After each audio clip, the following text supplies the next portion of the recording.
धीरे धीरे रे मना सब धीरे धीरे होय, माली सींचे सौ घड़ा ऋतु आय फल होय।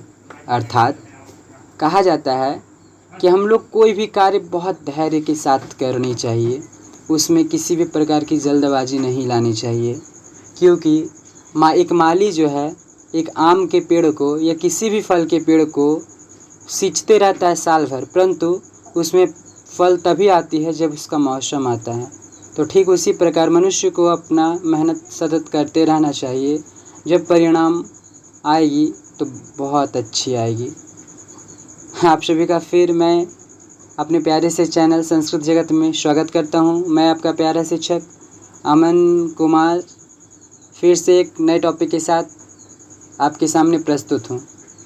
आज हम लोग पढ़ेंगे प्राथमिक क्रियाएं, द्वितीयक क्रियाएं और तृतीयक क्रियाएं, यानी कि मनुष्य के द्वारा जो भी क्रियाकलाप किए जाते हैं उसके बारे में विस्तृत अध्ययन करेंगे। चलिए अब समय को देखते हुए हम अपने विषय वस्तु की ओर बढ़ते हैं। पहले बात आता है आर्थिक क्रिया, यानी कि आर्थिक क्रिया कहते किसे हैं। अगर आप लोगों को पता है तो कमेंट में बताते रहिएगा। मानव के वे कार्यकलाप या क्रियाकलाप जिनसे आय प्राप्त होते हैं वो आर्थिक क्रिया कहलाते हैं। मान लीजिए हम कोई भी काम करते हैं और उसके बदले मुझे धन की प्राप्ति होती है, उसके बदले मुझे पैसे मिलते हैं, तो वही हमारा क्या है, आर्थिक क्रिया है। कोई रिक्शा चलाता है और रिक्शा चलाने के बाद उसे आय की प्राप्ति होती है, तो वो आर्थिक क्रिया है। कोई फल बेचता है, फल बेचने के बाद उसे आय की प्राप्ति होती है, तो वो क्या है, आर्थिक क्रिया है। बस इतना जानिए कि कुछ भी करने के बाद हमें कुछ भी धन की प्राप्ति होती है या आय की प्राप्ति होती है तो वो आर्थिक क्रिया कहलाती है। अब बात करते हैं आर्थिक क्रियाओं को कितने भागों में बांटा जाता है। तो बेसिकली आर्थिक क्रियाओं को 4 भागों में बांटा जाता है: प्राथमिक क्रिया, द्वितीयक क्रिया, तृतीयक क्रिया और चतुर्थ क्रिया। लेकिन आप लोग को मात्र 3 ही क्रियाकलाप पढ़ने हैं, प्राथमिक, द्वितीयक और तृतीयक। अब बात करते हैं प्राथमिक क्रियाएं क्या है। तो वैसी आर्थिक क्रियाकलाप जो प्रत्यक्ष रूप से पर्यावरण पर निर्भर रहती है, क्योंकि ये पृथ्वी के संसाधनों जैसे भूमि, जल, वनस्पति, भवन निर्माण सामग्री, खनिजों के उपयोग के विषय में बतलाती है। यानी कि जो भी क्रियाकलाप प्राकृतिक से जुड़ी होती है वो प्राथमिक क्रियाकलाप कहलाती है। उदाहरण के लिए कृषि कार्य करना, आखेट यानी कि शिकार करना, खनिज का उत्पादन करना यानी खनिज को पृथ्वी से निकालना, ये सब क्या है, प्राथमिक क्रियाकलाप आते हैं। प्राथमिक क्रियाकलाप करने वाले जो भी लोग हैं या मजदूर, उनका कार्य क्षेत्र घर के बाहर होता है, जिस कारण से इन्हें हम लाल कॉलर श्रमिक भी कहते हैं। इस बात को याद रखिएगा, बहुत भी आई है, पूछा जा सकता है कि प्राथमिक क्रियाकलाप करने वाले लोगों को क्या कहा जाता है। तो लाल कॉलर श्रमिक कहा जाता है। अब बात करते हैं आगे। तो आखेट एवं भोजन संग्रहण, मानव सभ्यता प्राचीन काल से ही वो अपने जीवन निर्वाह के लिए आखेट और भोजन संग्रहण करते आ रही है।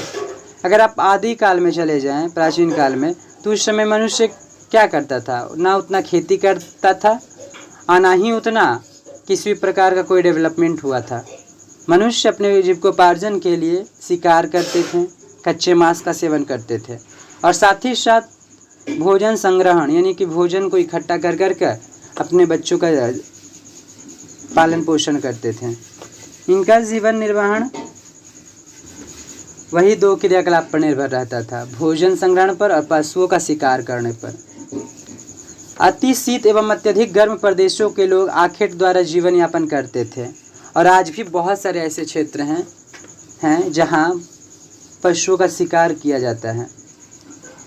तटवर्ती क्षेत्रों में रहने वाले लोग अब भी मछली पकड़ने का कार्य करते हैं। मान लीजिए कोई नदी या समुद्र घाटियों के किनारे रह रहे हैं लोग, तो उनका सबसे बड़ा जीविकोपार्जन का एक साधन है मछली पकड़ना। भोजन संग्रहण विश्व के 2 भागों में किया जाता है, इसे याद रख लीजिएगा, बहुत इंपॉर्टेंट है। पूछा जा सकता है कि विश्व में किन भागों में भोजन संग्रहण की जाती है। तो पहला है निम्न अक्षांशीय क्षेत्र, उदाहरण के लिए अमेजन बेसिन, उष्णकटिबंधीय अफ्रीका यानी कि जहाँ गर्म इलाका है जो अफ्रीका का, ऑस्ट्रेलिया, दक्षिणी पूर्वी एशिया जिसके अंतर्गत हमारा पाकिस्तान, अफगानिस्तान, भारत, काबुल, श्रीलंका, मालदीव ये सब आ जाते हैं। और दूसरा था उच्च अक्षांश यानी कि उत्तरी कनाडा, यूरेशिया, यूरेशिया यानी कि यूरोप और एशिया का कुछ भाग मिलकर यूरेशिया बन गया, तो यूरेशिया, दक्षिणी चिली, चिली एक देश है, उसका दक्षिणी क्षेत्र, चिली उत्तरी अमेरिका का एक देश है। कुछ लोग क्या करते हैं, आज भी पौधे के विभिन्न भागों का प्रयोग करते हैं औषधियों के रूप में। जैसे छाल का उपयोग कुकैन, चमड़ा, कॉर्क बनाने में किया जाता है। पत्तियों का उपयोग पीने वाले पदार्थ, दवाइयों के रूप में किया जाता है। और जो पेड़ के रेशे होते हैं उससे कपड़ा बनाने में प्रयोग किया जाता है। तने का उपयोग रबड़, गोंद, राल बनाने में किया जाता है। और साथ ही साथ जो उसका फल होता है उसका प्रयोग भोजन करने और तेल निकालने में किया जाता है। अच्छा, आप लोग से एक बात पूछते हैं, च्युइंगम खाए हैं, जिसे हम लोग लोकल भाषा में चिंगम कहते हैं। चिंगम को चूसने के बाद जो शेष बच जाता है भाग, उसको क्या कहा जाता है? चीकल। च्युइंगम को चूसने के बाद जो शेष भाग बच जाता है उसे हम चीकल कहते हैं। क्या कहते हैं? चीकल। और ये जो पाटा के वृक्ष के दूध से बना होता है। ये पूछ सकता है कि च्युइंगम किस वृक्ष से बनते हैं, तो जो पाटा वृक्ष के दूध से। और च्युइंगम के चूसने के बाद जो शेष भाग बच जाता है उसे चीकल कहते हैं। अब बात करते हैं पशुचारण की।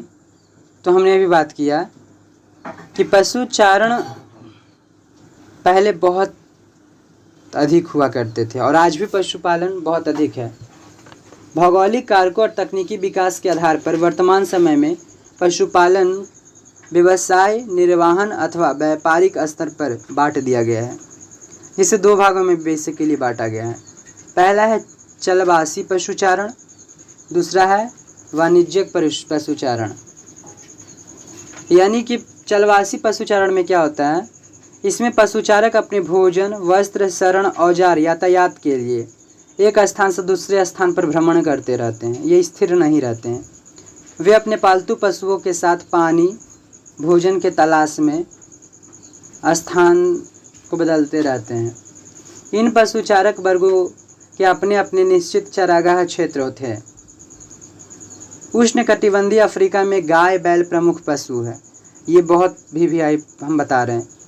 पूछा जा सकता है कि उष्णकटिबंधीय अफ्रीका में सबसे प्रमुख पशु कौन है, या तिब्बत का सबसे प्रमुख पशु कौन है। इस तरह से हिमालयी क्षेत्र का सबसे प्रमुख पशु कौन है, इस बात को याद रखिएगा। तो उष्णकटिबंधीय अफ्रीका में गाय, बैल प्रमुख पशु हैं। उष्णकटिबंधीय अफ्रीका में, हम बात ध्यान रखिए, अफ्रीका का बात कर रहे हैं, तो अफ्रीका में गाय और बैल बहुत प्रमुख पशु है। सहारा मरुस्थल का नाम सुनेंगे।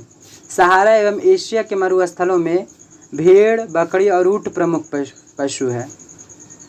भेड़, बकरी और ऊँट प्रमुख पशु है। तिब्बत एवं एंडीज के पर्वतीय भाग में याक और लामा प्रमुख पशु है। आर्कटिक एवं उप उत्तरी ध्रुवीय क्षेत्र में रेडियन एक हिरण का ही भाग होता है, हिरण का ही प्रजाति है, लंबे लंबे सींग उसके होते हैं, वो प्रमुख पशु वहाँ के हैं। चलवासी पशुचारक जो होते हैं ज़्यादातर यूरोप, एशिया का टुंड्रा प्रदेश और दक्षिणी गोलार्ध के अफ्रीका और मेडागास्कर क्षेत्रों में पाए जाते हैं। दूसरी अगर हम बात करते हैं तो है वाणिज्यिक पशुधन पालन। वाणिज्यिक पशुधन पालन अधिक व्यवस्थित और पूंजी प्रधान होती है। इसमें पूंजी की आवश्यकता अधिक होती है।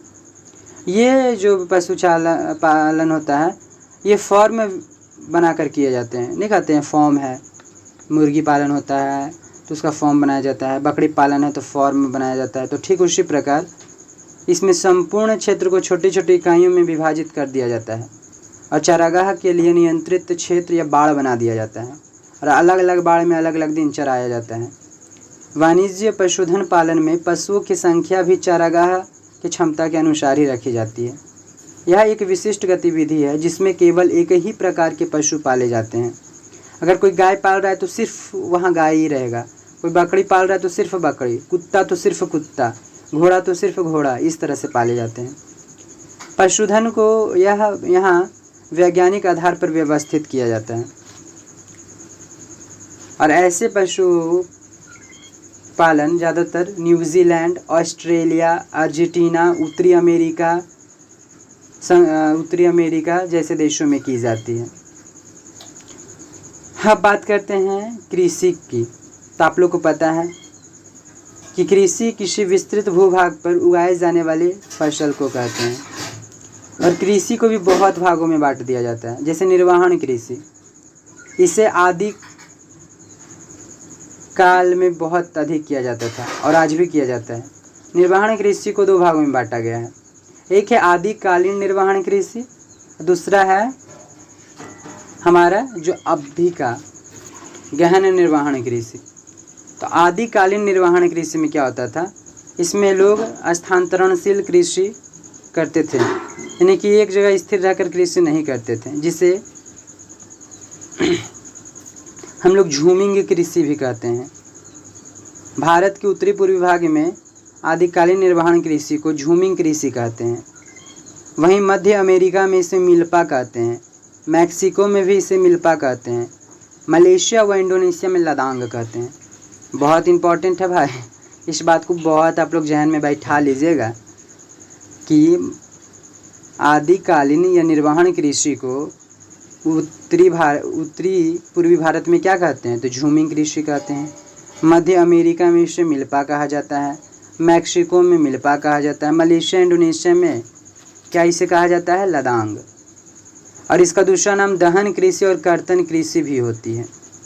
समझे, इसमें क्या होता है ना कि कृषि कार्य एक स्थान जंगल के कुछ भागों को काट कर किया गया, फिर कुछ समय बाद 3 से 5 वर्ष बाद उस क्षेत्र को छोड़ दिया जाता है, फिर अगले जगह जाते हैं, वहाँ साफ सफाई कर फिर कृषि कार्य करते हैं।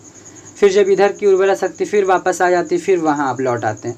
फिर क्या करते हैं, नाच कर कृषि करते, झूम कर, तो इसलिए इसका नाम झूमिंग कृषि रखा गया। दूसरा था गहन निर्वहन कृषि। यह कृषि मानसून एशिया के घने बसे देशों में की जाती है। गहन निर्वहन कृषि भी दो प्रकार के होते हैं। एक चावल प्रधान गहन निर्वहन कृषि, जिसका प्रमुख फसल चावल है और जिसमें मानव श्रम की बहुत अधिक आवश्यकता होती है। इस कृषि कार्य में प्रति इकाई उत्पादन अधिक और प्रति कृषक उत्पादन कम होता है। प्रति इकाई उत्पादन अधिक कहने का मतलब है कि जितने क्षेत्र में हम लोग उत्पादन कर रहे हैं उसमें बहुत अच्छा फसल का उत्पादन होगा, लेकिन जितने हम लोग मेहनत कर रहे हैं, जितने लोग इसमें लगे हुए हैं, उन सभी लोगों के अनुसार इसमें उत्पादन कम होता है। यानी कि इस कृषि में प्रति इकाई उत्पादन अधिक होगा, प्रति कृषक उत्पादन कम होगा। दूसरा बात कर रहे थे चावल रहित गहन निर्वहन कृषि। इसमें चावल के अतिरिक्त अन्य फसलों का उत्पादन किया जाता है, बस यही अंतर है। नेक्स्ट हम बात करते हैं रोपण कृषि। रोपण कृषि का नाम आप लोग सुने होंगे। यूरोपीय देशों ने विश्व के अनेक भागों का औपनिवेशीकरण किया तथा कृषि के अन्य रूपों का शुरुआत किया, जैसे रोपण कृषि। जब हम लोग इंग्लैंड या अलग देशों के बंधन से जकड़े हुए थे, गुलाम थे, तो इंग्लैंड क्या किया, यह यूरोपवासी देश अपने अंतर्गत जितने भी औपनिवेशिक था देश, यानी जितने भी देश को कब्जे में किया हुआ था, उन सभी देशों में रोपण कृषि की शुरुआत की। अब बात भाई आता है कि आखिरकार रोपण कृषि में किन किन फसलों का उत्पादन किया जाता है। ऐसा मत सोचिएगा रोपण कृषि में रोप दिए वैसा फसल का उत्पादन होता है, वैसा नहीं। नाम है रोपण कृषि कि अन्य देश से लाकर रोपे गए हैं। देखिए, चाय नाम सुने होंगे, चाय की फसल, कॉफ़ी, कोको, कहवा, रबड़, कपास, गन्ना, केला, अनानास, नारियल, पपीता, ये सब क्या है, रोपण कृषि है। ये सब हमारे देश की फसल नहीं है, सब बाहर से ला कर रोपा गया। रोपण कृषि की प्रमुख विशेषताएं सुन लीजिए। इस कृषि का आकार बहुत विस्तृत होता है और इसमें अधिक पूंजी की आवश्यकता होती है। इस प्रकार की कृषि ज़्यादातर पठारी क्षेत्रों में की जाती है। और इसमें वैज्ञानिक विधि का अधिक प्रयोग किया जाता है। और साथ ही साथ इसमें भी एक ही प्रकार के फसल का उत्पादन किया जाता है। इसके लिए अच्छे यातायात और श्रमिक की आवश्यकता होती है। अब बात करते हैं कि किन किन अपने वैश्विक देशों में कौन कौन से फसल लगाए थे। तो फ्रांस वासियों ने पश्चिमी अफ्रीका में कॉफ़ी और कहवा के पौधे लगाए थे। फ्रांस वासियों ने पश्चिमी अफ्रीका में कॉफ़ी और कहवा के पौधे लगाए थे। वहीं बात करते हैं ब्रिटेन वासियों ने भारत और श्रीलंका में चाय के बाग लगाए थे और मलेशिया में रबड़ के बाग। स्पेन एवं अमेरिका वासियों ने फिलीपींस में नारियल व गन्ने के बाग लगाए थे। डच ने इंडोनेशिया में गन्ना का बागान लगाए थे। ब्राज़ील में अभी भी कुछ कॉफ़ी के बागान हैं जिन्हें फेजेंडा कहा जाता है। देखिए ये पॉइंट बहुत इंपॉर्टेंट है, पूछा जा सकता है कि ब्राज़ील में कॉफ़ी के बागान को क्या कहा जाता है, तो फेजेंडा कहते हैं। फेजेंडा नहीं तो इसका उल्टा भी करके पूछ सकता है कि बताइए कि किस देश में कॉफ़ी के बागान को फेजेंडा कहा जाता है, तो ब्राज़ील में। अब बात करते हैं विस्तृत वाणिज्य अनाज कृषि। इसमें इसका मुख्य फसल गेहूं होता है और ये ज़्यादातर यूरेशिया के स्टेपिस, उत्तरी अमेरिका के प्रेरीज, अर्जेंटीना के पम्पास, दक्षिणी अफ्रीका के बेल्टस, ऑस्ट्रेलिया के डाउस, न्यूजीलैंड कैंटरबरी मैदानी क्षेत्रों में पाए जाते हैं। इस कृषि में खेत का आकार बहुत बड़ा होता है और इसमें क्या होता है, प्रति कृषक उत्पादन अधिक होगा, यानी कि जितने व्यक्ति हैं उससे अधिक इसमें उत्पादन हो जाएगा। तीसरा है मिश्रित कृषि। इसमें बस छोटा सा इसमें समझ लीजिए बात को कि इसमें फसल के उत्पादन के साथ साथ पशुपालन भी किए जाते हैं। दोनों काम मिश्रित रूप से किए जाते हैं। नेक्स्ट बात करते हैं डेयरी कृषि। डेयरी कृषि में दुधारू पशुओं को पालन पोषण पर सर्वाधिक ध्यान दिया जाता है। इसमें कृषि की सर्वाधिक आवश्यकता होती है। पशुओं के लिए छप्पर, घास संचित करने के भंडार एवं दुग्ध उत्पादन में अधिक यंत्रों के प्रयोग के लिए पूंजी की भी अधिक आवश्यकता होती है। पशुओं के स्वास्थ्य, प्रजनन, चिकित्सा पर विशेष ध्यान दिया जाता है। डेयरी का कार्य नगरीय एवं औद्योगिक केंद्र के समीप अधिक किया जाता है। ये भी पूछा जा सकता है कि बताइए कि विश्व में डेयरी कृषि किन किन क्षेत्रों में हो रही है, तो उत्तरी पश्चिमी यूरोप, कनाडा, न्यूजीलैंड, दक्षिणी पूर्वी ऑस्ट्रेलिया, तंजानिया और हमारा भारत का कुछ भाग। बात करते हैं आगे भूमध्य सागरीय कृषि। भूमध्य सागरीय कृषि यानी कि जो हमारी पृथ्वी को दो भागों में बांटती है, भूमध्य रेखा, उनके आसपास जो कृषि की जाती है उसे भूमध्य सागरीय कृषि कहते हैं। इसमें ज़्यादातर खट्टे रसेदार फलों का उत्पादन किया जाता है, जैसे अंगूर, संतरा, नींबू आदि, और साथ ही साथ मुनक्का, किशमिश भी बनाई जाती है। अंजीर एवं जैतून भी यहाँ से उत्पन्न किए जाते हैं। शीत ऋतु में जब यूरोप एवं अमेरिका में फलों और सब्जियों की मांग होती है तब वो इस क्षेत्रों से ही पूर्ति की जाती है। नेक्स्ट है सहकारी कृषि। जब कृषकों का एक समूह अपनी कृषि से अधिक लाभ कमाने के लिए स्वेच्छा से एक सहकारी संस्था बनाकर कृषि कार्य करते हैं तो वह सहकारी कृषि कहलाती है। यानी कि बहुत सारे कृषक क्या होते हैं, अपनी इच्छा अनुसार एक संस्था बना लेते हैं, कमेटी बना लेते हैं और काम मिलजुल कर करते हैं, तो वही सहकारी कृषि हुई। यह सहायता कृषि में आने वाली सभी चीज़ों की खरीद करने, कृषि उत्पादन को उचित मूल्य पर बेचने और सस्ती दरों पर प्रसंस्कृत साधनों को जुटाने के लिए होती है। सहकारी आंदोलन 1 शताब्दी पूर्व चला था। ये पूछ सकता है कि सहकारी कृषि की शुरुआत सर्वप्रथम कहाँ हुई थी, तो डेनमार्क में। सहकारी कृषि की शुरुआत सर्वप्रथम डेनमार्क में हुई थी। नेक्स्ट हम लोग बात करते हैं तो सामूहिक कृषि। नाम से ही लग रहा है, इसमें कृषक समूह बनाकर काम करते हैं। सामूहिक कृषि की शुरुआत सोवियत संघ में हुई थी, इस बात को भी याद रखिएगा। सहकारी कृषि कहे तो डेनमार्क और सामूहिक कृषि कहे तो सोवियत संघ में हुई थी। सामूहिक कृषि को सोवियत संघ में कोलखहोज कहा जाता है, कोलखहोज कहा जाता है, इस बात को भी याद रखिएगा। नेक्स्ट बात करते हैं सब्जी खेती एवं उद्यान कृषि।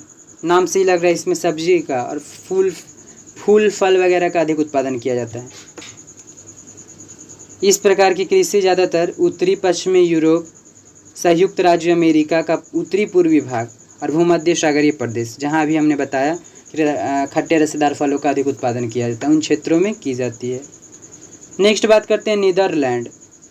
नीदरलैंड पुष्प उत्पादन में सबसे अग्रणी देश है। ये भी पूछ सकता है कि कौन सा देश पुष्प उत्पादन में सबसे अग्रणी है, तो नीदरलैंड जो है वो फूल के उत्पादन में सबसे अग्रणी देश है। और उसमें भी कौन सा फूल, तो ट्यूलिप एक फूल है, पीला पीला लंबे लंबे रहते हैं, नहीं तो आप देख सकते हैं, सर्च कीजिएगा फ़ोन पे आ जाएगा। ट्यूलिप बहुत अधिक वहाँ उगाए जाते हैं, पूरे विश्व में से सबसे अधिक। नेक्स्ट बात करते हैं ट्रक कृषि। ये पूछा जाता है कि ट्रक कृषि किसे कहते हैं, तो जहाँ केवल सब्जियों का उत्पादन किया जाता है जिन क्षेत्रों में, वहाँ उसे ट्रक कृषि कहते हैं। ट्रक कृषि ये कृषि क्षेत्र था। अब हम लोग बात करते हैं खनन का, तो इसका वास्तविक विकास औद्योगिक क्रांति के पश्चात हुआ था। खनन कार्य की लाभप्रदता दो बातों पर निर्भर करती है। पहला है भौतिक कारक, दूसरा है आर्थिक कारक। समझे, भौतिक कारक मतलब कहने का है खनिज निक्षेपों के आकार, श्रेणी एवं उपस्थिति, व खनिज किस अवस्था में अभी विराजमान है, उस पर निर्भर करता है। वहीं बात करते हैं दूसरा आर्थिक कारक की, इनमें खनिज की मांग विद्वान तकनीकों के ज्ञान और उसके उपयोग पर निर्भर करती है कि उस खनिज की अभी मांग कितनी है पूरे विश्व में। खनन की दो विधियां होती है, एक धरातलीय विधि, दूसरा भूमिगत विधि। धरातलीय खनन को विवृत खनन भी कहा जाता है और भूमिगत खनन को कुपकी खनन भी कहा जाता है। ये थे आपके प्राथमिक क्रियाकलाप के अंतर्गत इतने सारे पॉइंट, इस चीज़ को ध्यान में रखिएगा, कहीं से भी कुछ भी पूछा जा सकता है।